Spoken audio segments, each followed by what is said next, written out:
یه روباهی دم خودش رو توی حادثه ای از دست میده، میره پیش گله روباها. همه روباها بهش میخندن، میگن پس دمت کو. یه اتفاقا وقتی که دم ندارم راحت شدم، انگاری پرواز میکنم، آزاد شدم. یه روباه ساده لوی میره دم خودش رو قطع میکنه، انقدر درد میگیره، میره پیش روباه میگه تو منو گول زدی، تو گفتی ما آزاد شدیم، تو گفتی ما پرواز میکنیم، چی شد پس؟ من دارم درد میکشم.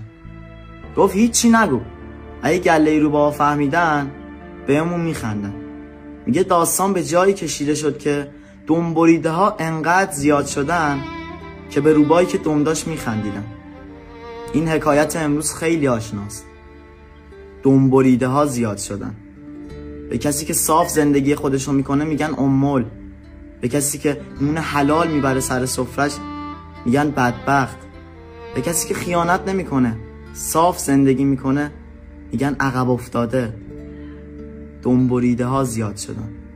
درد اینجاست.